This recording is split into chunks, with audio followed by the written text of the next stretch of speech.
and welcome along to another edition of the Sports Express Show with myself, Ian the Newswa, and my brother Usanele Melane. Right now we're going to turn our attention to some Formula One action from the past weekend. Of course, we saw the Russian Grand Prix, and it was a dramatic Russian Grand Prix because towards the end of the race, one of the most heartbreaking moments you'll see in Formula One, with Lando Norris poised for the win, his first ever Grand Prix win, and then it had to rain and it had to derail everything for him.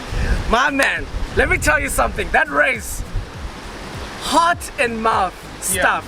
Because obviously everybody, you guys know I'm a Lewis Hamilton fan. Yeah. But I don't want to lie, Lando deserved that first win.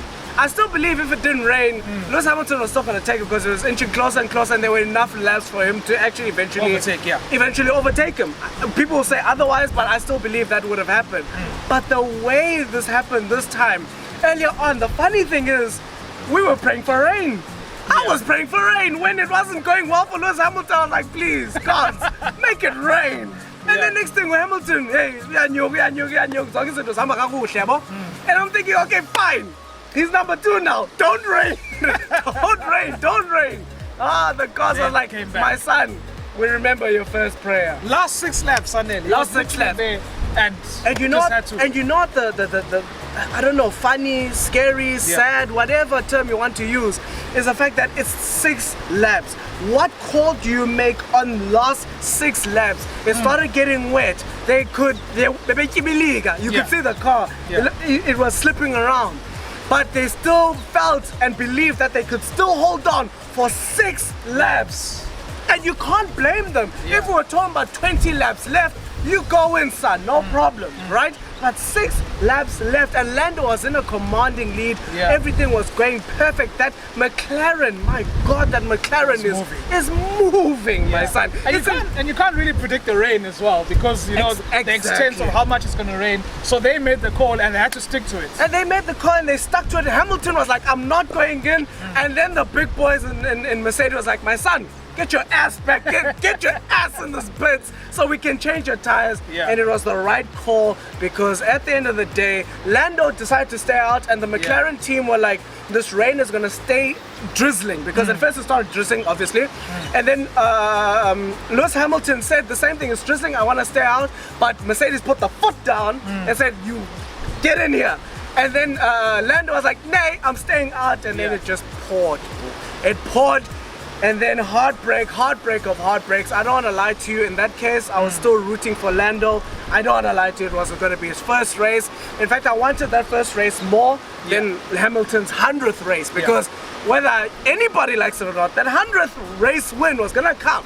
It's inevitable. This is Sir Lewis Hamilton, my son.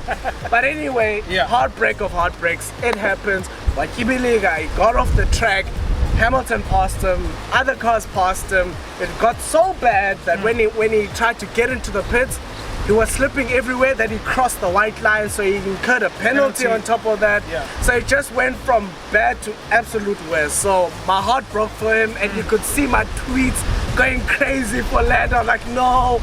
But I mean, that is the nature of the sport. You get somebody who was sitting on 99 Grand Prix wins, with a team that has been there for, I think, 87 wins out of those 100, sorry.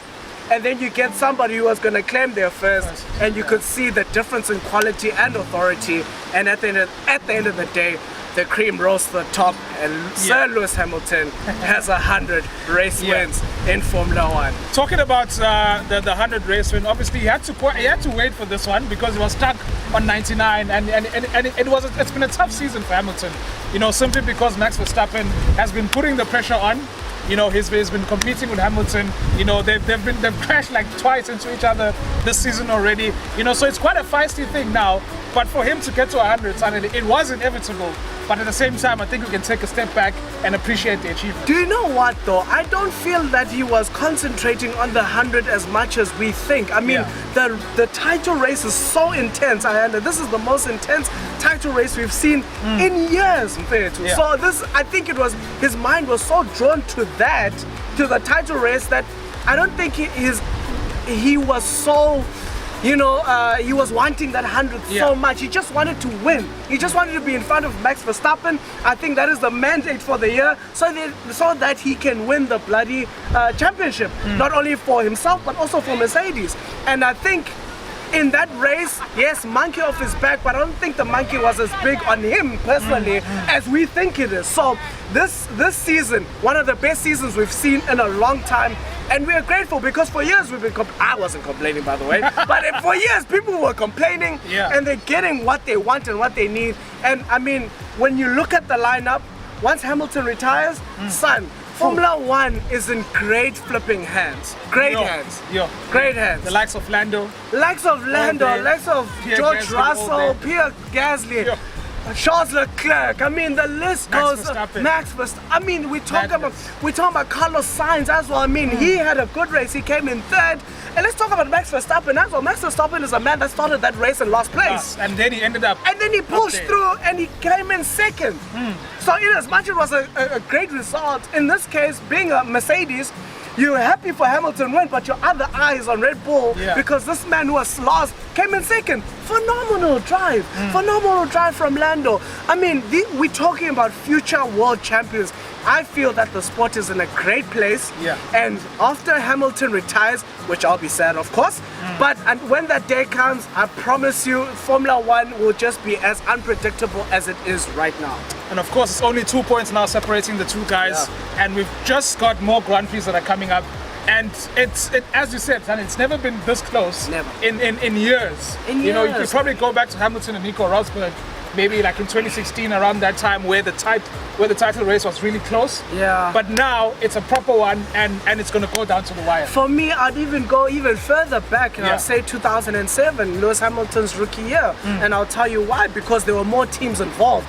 In 2016, it was just 2 men and 1 team who were going head to head. This time, there's flipping McLaren, there's Red Bull, there's Mercedes. Ferrari pops in and out with good results, and even AlphaTauri.